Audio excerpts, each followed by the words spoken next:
What's the worst thing your kid has done while drunk? I woke up to my son Andrew's bed empty, and his brother Eric passed out fully clothed, reeking of cheap beer. They'd both moved back home after college, and sometimes still partied like teenagers. I grabbed my phone and called Andrew, trying not to panic. He answered on the fourth ring, sounding exhausted and drunk. He said Eric had left him at Rosie's bar downtown, and he was walking home. That meant 3 miles through sketchy neighborhoods at 3 a.m., intoxicated. I told him to stop walking and share his location immediately.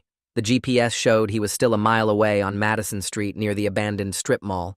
I threw on sweatpants and grabbed my keys. The streets were empty except for delivery trucks, and I made it to Madison in under 5 minutes. But when I spotted Andrew, he wasn't alone. 2 police cruisers had him surrounded with their lights flashing. 3 officers were standing in a semicircle around my son, who had his hands visible and looked terrified. My stomach dropped as I pulled over and jumped out. I could hear one officer asking Andrew where he was going and why he was out so late. Another cop had his hand resting on his weapon.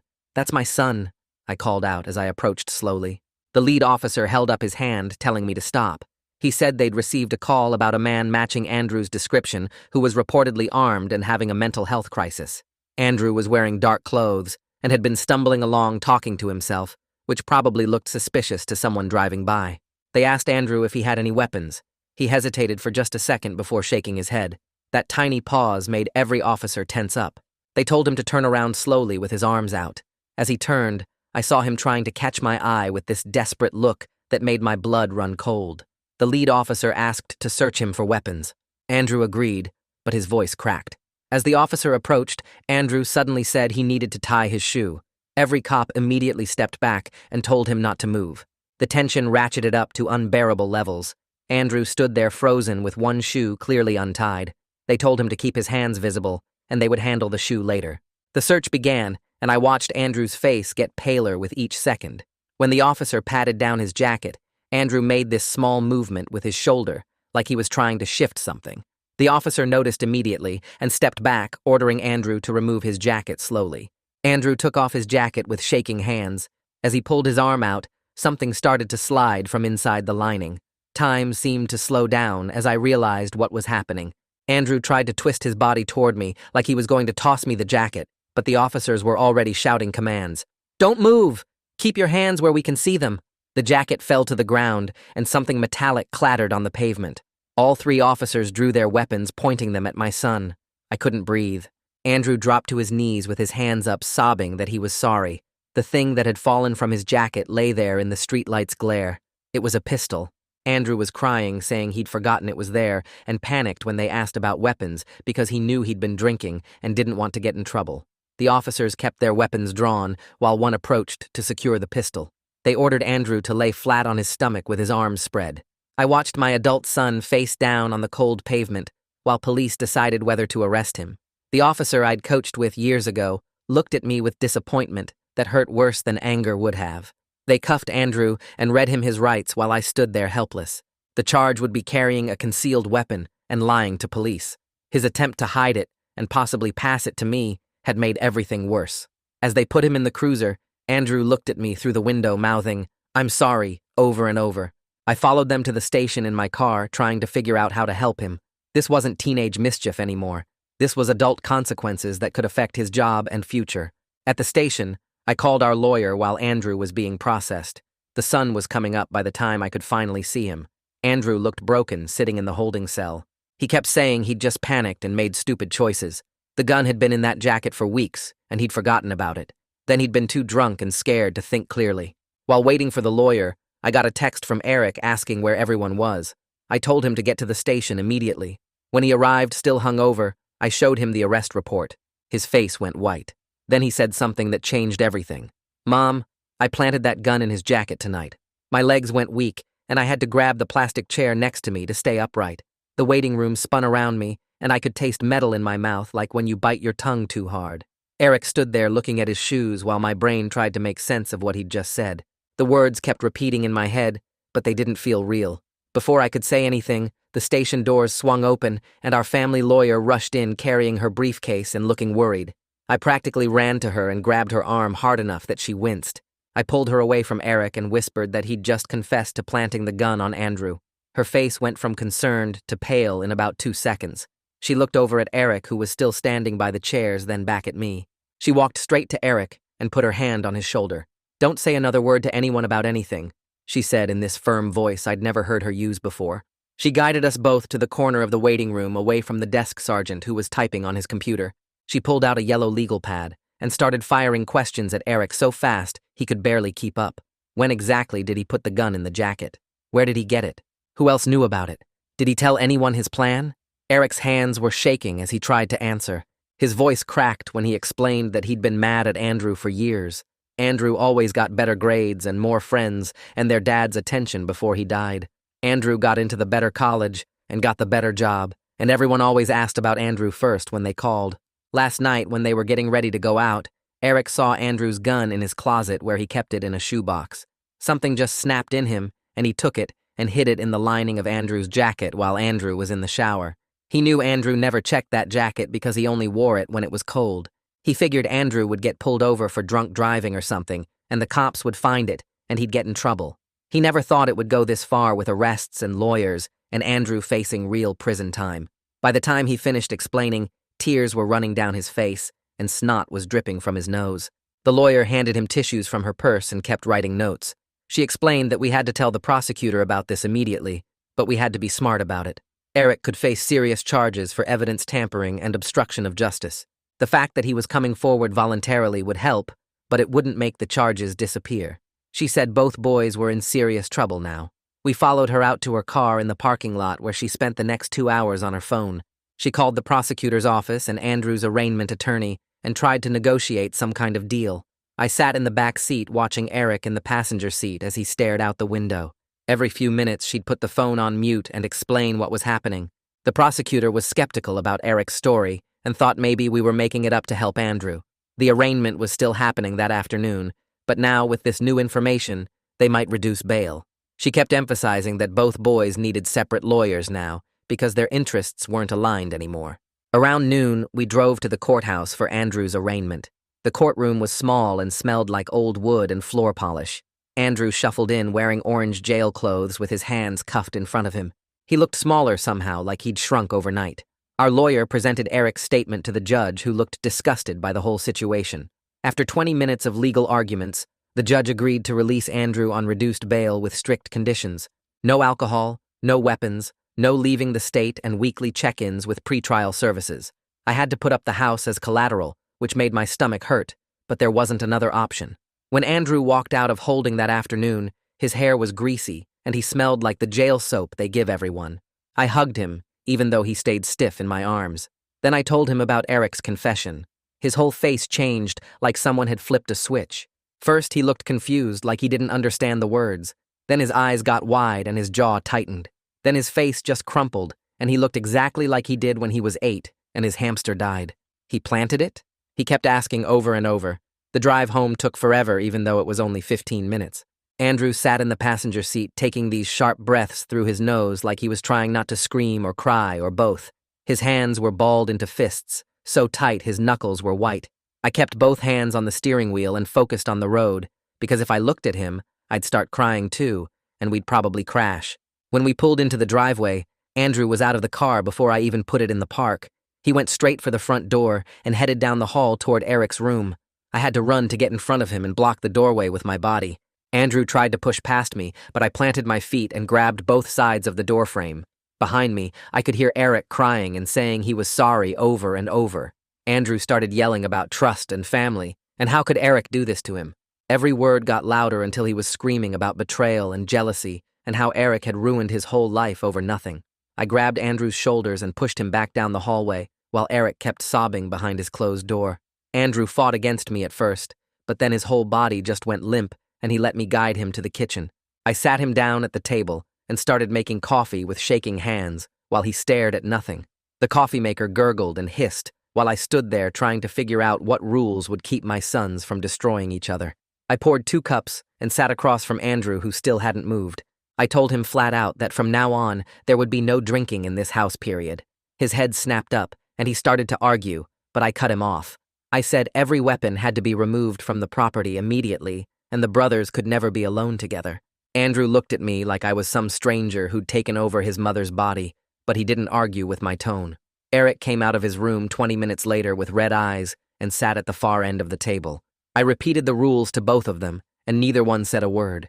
They just nodded and avoided looking at each other while I went through the house collecting anything that could be used as a weapon, including kitchen knives that went into a locked drawer. The rest of that day passed in awful silence with Andrew in the living room, and Eric hiding in his bedroom, and me walking between them making sure they stayed separated. I barely slept that night listening for any movement in the house. The next morning my phone rang at 7:30, and the caller ID showed the district attorney's office. Zachary Diaz introduced himself as the prosecutor assigned to Andrew's case and said he'd heard about Eric's confession through our lawyer. His voice was professional, but I could hear the skepticism underneath when he asked about the timing of Eric coming forward. He wanted to know why Eric waited until after Andrew was arrested to admit what he'd done. I explained that Eric had been drunk and then hung over and hadn't realized how serious things had gotten until he saw the arrest report. Zachary made this sound like he was writing something down and said he was willing to investigate, but we needed to cooperate fully with his office. He scheduled an interview with Eric for later that week and reminded me that both boys still faced serious charges. After I hung up, our lawyer called within 10 minutes, saying she'd already filed formal requests for all the police body cam footage from Andrew's arrest. She explained that we needed every piece of evidence showing Andrew's panic was real and not some calculated attempt to hide the weapon. The footage would show his confusion and fear, which would support Eric's story about planting the gun. She also warned me that the prosecutor would be looking for any sign we were making this up to help Andrew. While I was still on the phone with her, an email popped up from Solomon Gould at Andrew's accounting firm, requesting an urgent meeting about his employment status. My stomach dropped because I knew what that meant. The lawyer said Andrew needed to go to that meeting and be completely honest about the charges. The firm had strict policies about criminal cases, and trying to hide it would only make things worse. I scheduled the meeting for the next day and spent the rest of the morning calling therapists until I found one who could see us immediately. Liliana Sutton specialized in family crisis intervention and had an opening that afternoon. I booked it without even asking the boys because we were way past the point of this being optional. Both of them went to the appointment without arguing, though they sat on opposite ends of the waiting room. Liliana met with all three of us first to understand the situation, then said she needed to see each son individually. While the boys were in their sessions, I sat in my car checking my email every 2 minutes. The police report had just arrived as a PDF attachment, and my hands shook as I opened it. The officer's notes were detailed and clinical, describing every moment of the arrest. The worst part was reading about Andrew's suspicious shoulder movement when they patted down his jacket and his attempt to twist toward me like he was going to toss it. The report used words like consciousness of guilt and attempted concealment that made everything sound so much worse than it had felt in the moment. Even knowing the truth about Eric planting the gun, the report made Andrew look guilty as hell. I forwarded it to our lawyer, who called me back within 5 minutes. She'd already started developing what she called a two-pronged strategy to handle both boys' cases. For Andrew, she'd push for a plea deal, reducing the charge to a misdemeanor possession instead of concealed carry. For Eric, she'd negotiate separately to avoid jail time for the tampering and obstruction. She said neither outcome was what we wanted, but given the evidence, it was the most realistic path forward. The alternative was going to trial, where Andrew could face years in prison if convicted. 3 days later, Eric had his first solo session with Liliana, while Andrew was at his meeting with Solomon. I waited in the parking lot for an hour until Eric came out looking exhausted. On the drive home, he admitted that he'd told Liliana about being jealous of Andrew since high school. He said Andrew had always gotten better grades and more friends and awards, while Eric felt invisible no matter what he did. The gun thing had been a drunk decision to knock Andrew down a peg, but he never thought it would go this far.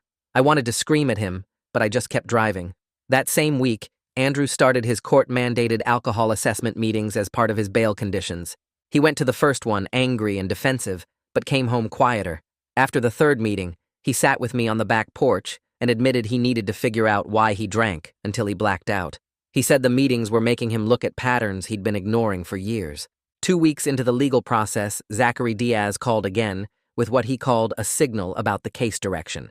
He said he was willing to consider reduced charges for Andrew, but remained skeptical about the whole situation.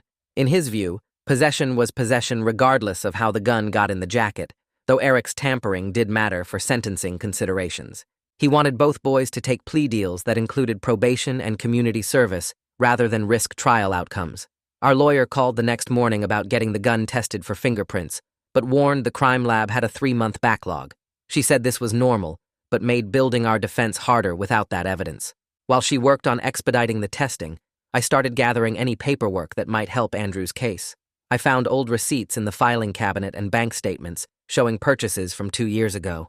One charge caught my eye from a gun store downtown for $400.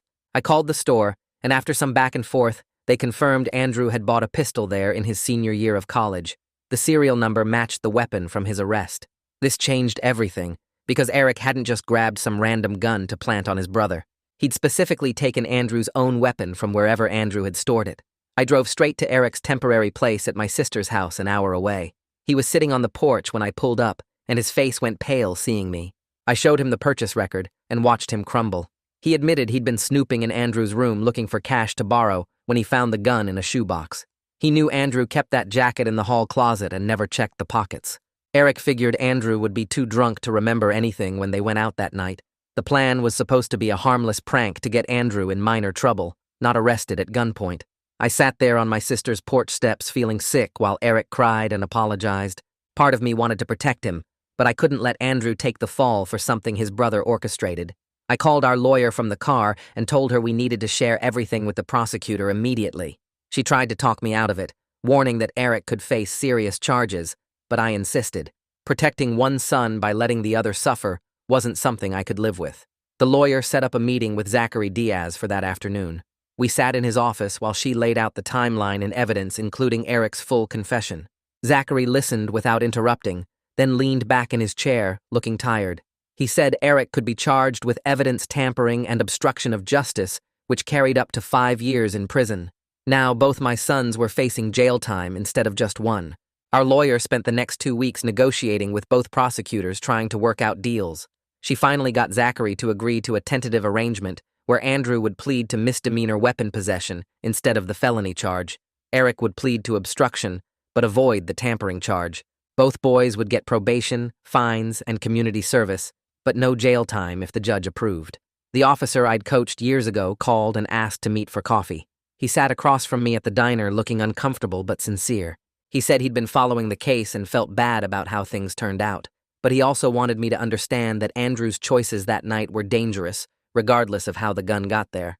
Walking drunk at 3 in the morning, lying to police, trying to hide evidence, those were all serious mistakes. I nodded because he was right, even though it hurt to hear. Word had already started spreading through our neighborhood about the arrests. People whispered when I walked by and stopped inviting me to things.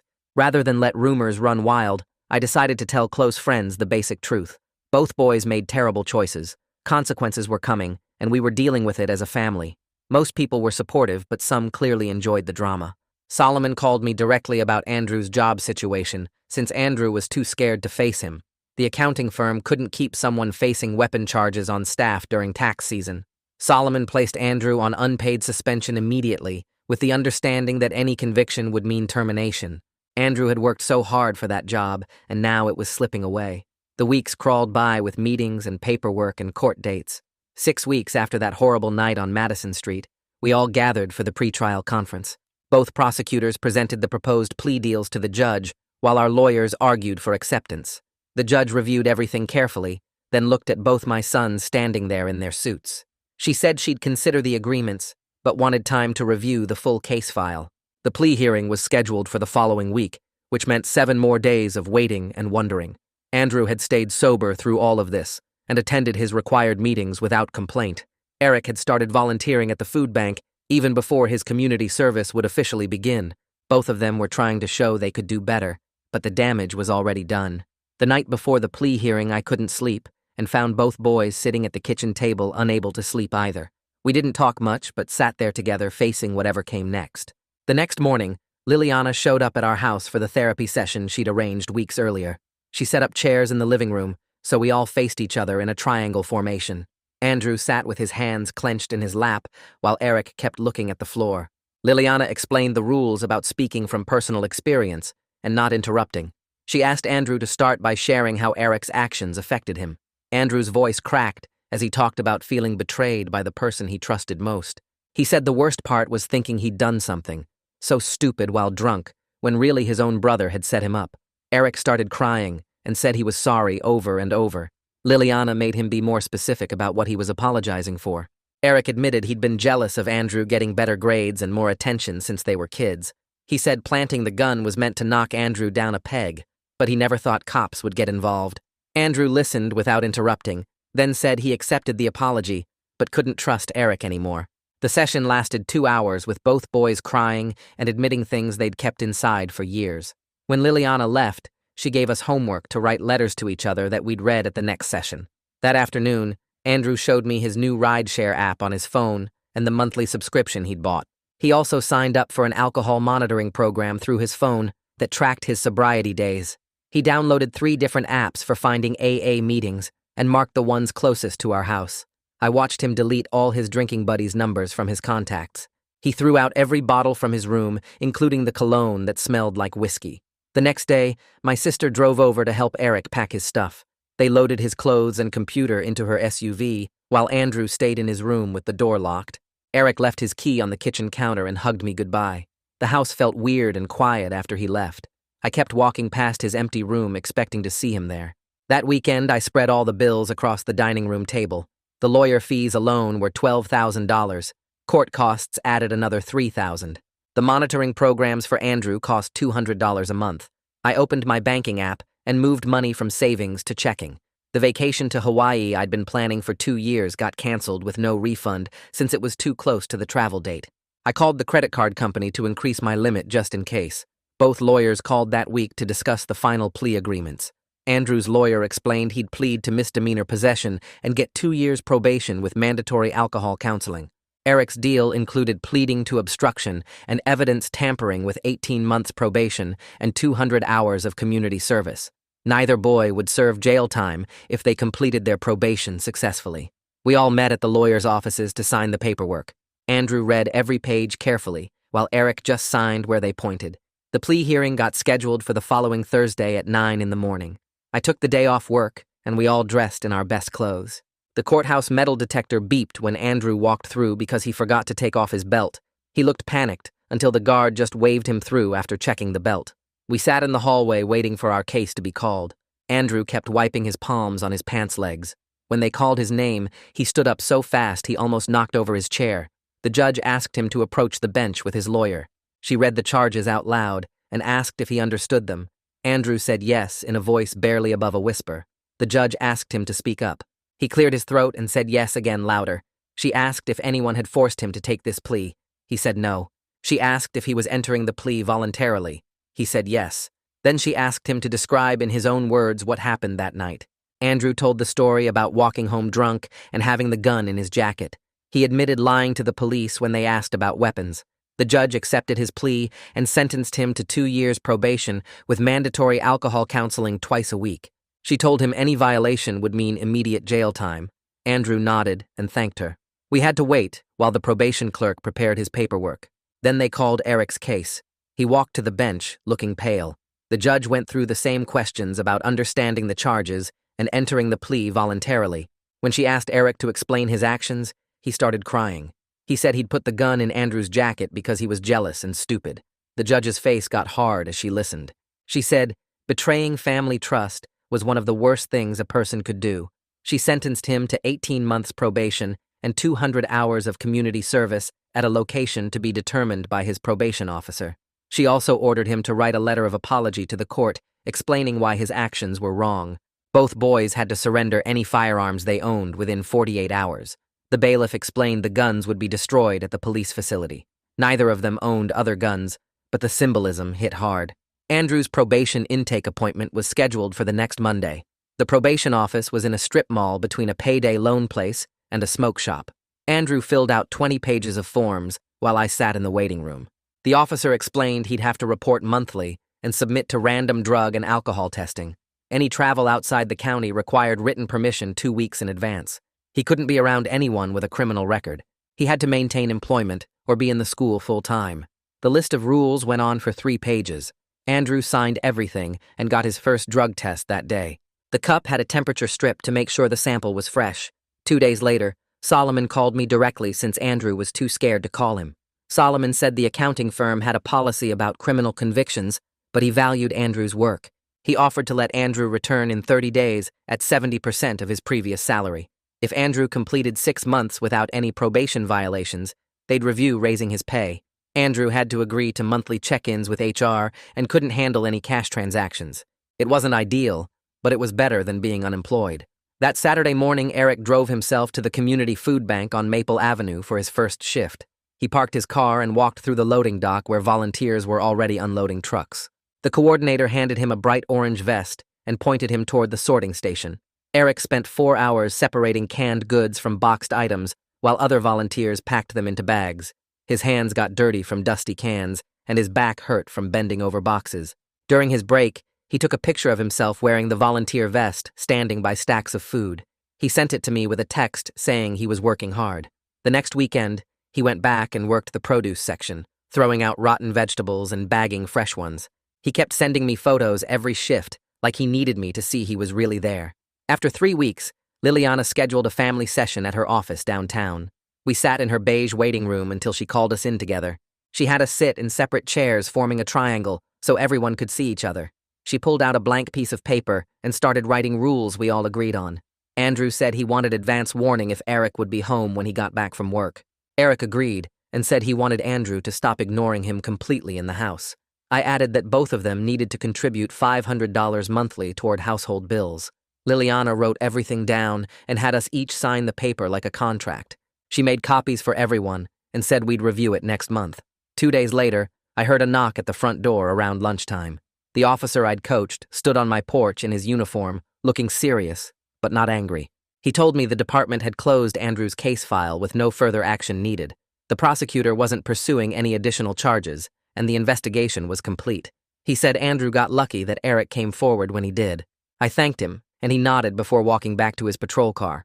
That afternoon, I sat at the kitchen table with all the legal bills spread out. The total came to almost $30,000 between both lawyers and court fees. I called the lawyer's office and set up a payment plan for $1,500 a month.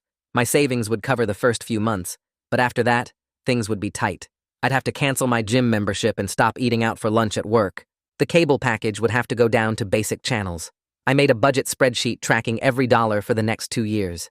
6 weeks after the court date, Andrew reached his 60-day sobriety mark. He made spaghetti for dinner and set the table with the good plates we rarely used. While we ate, he mentioned he'd been sober for 2 months now.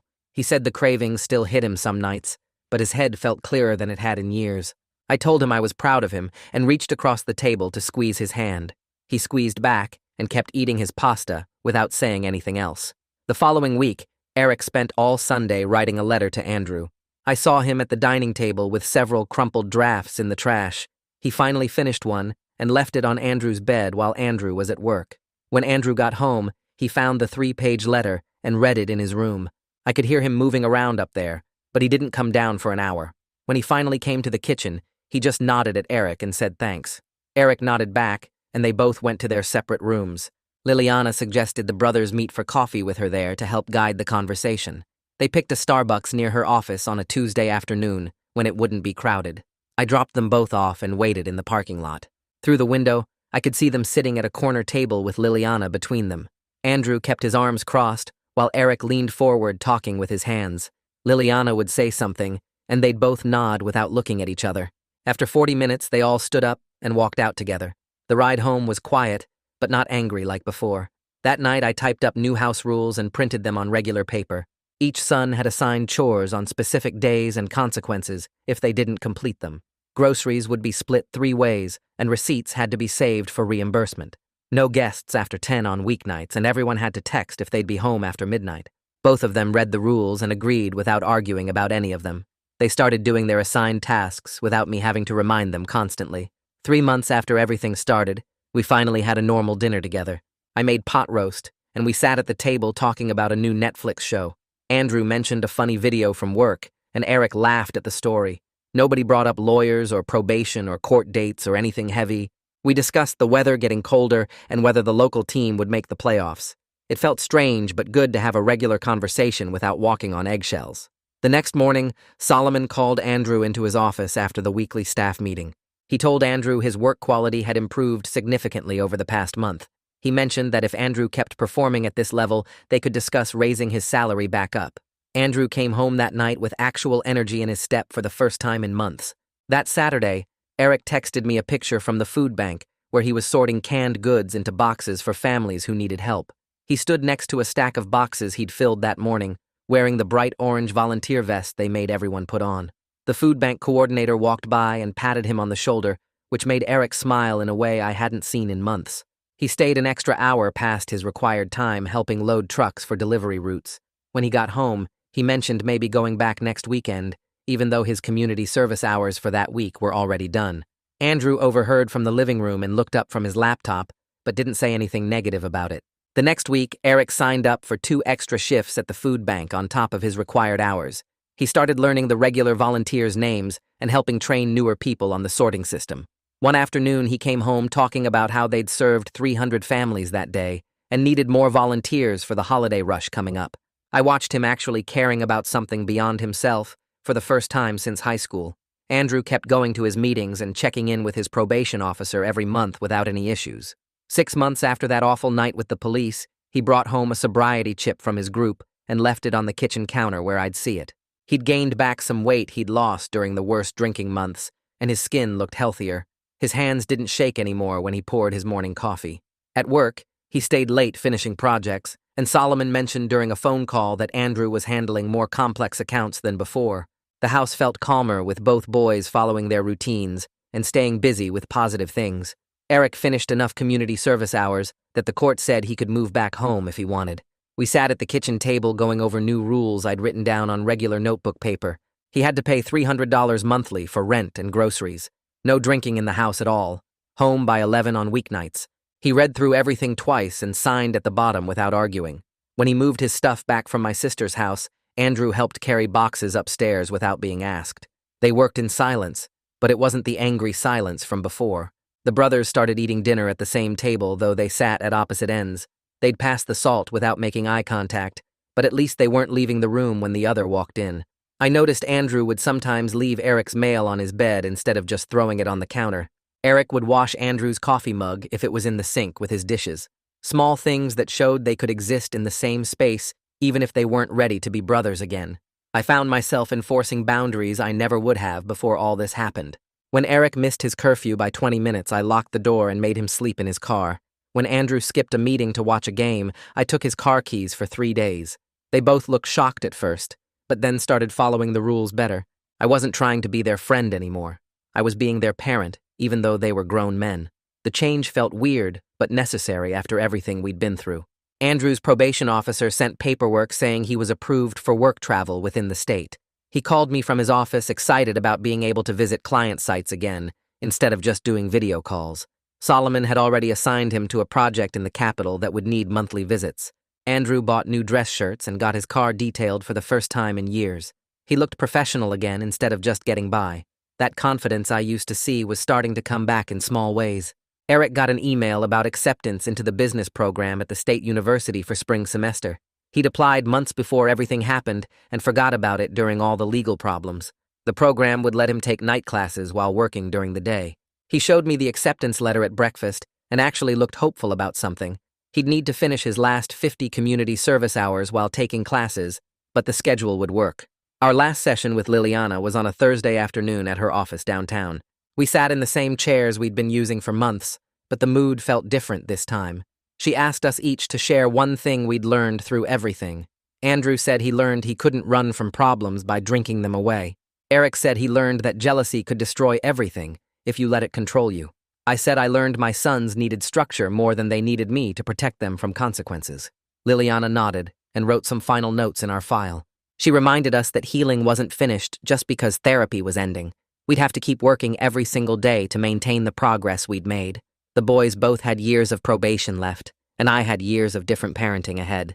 But we were moving forward instead of just surviving each day. The parking lot felt strange walking out together, knowing we wouldn't be back next week. Life settled into patterns that would have seemed impossible during those first terrible weeks. Andrew went to work and meetings and checked in with his probation officer. Eric went to classes and the food bank and paid his rent on time. I kept the house rules posted on the refrigerator and enforced them consistently. We ate dinner together most nights talking about safe topics like weather and sports. Trust was growing back slowly, like a plant that had been cut down to the roots. Some days felt almost normal, and other days the weight of what happened sat heavy in the room. But we kept going through the motions until they started feeling less like motions and more like actual life. Thanks for letting me question things right alongside you. It's been a ride just wondering together. Until next time, take care out there. Like the video, it helps more than you think.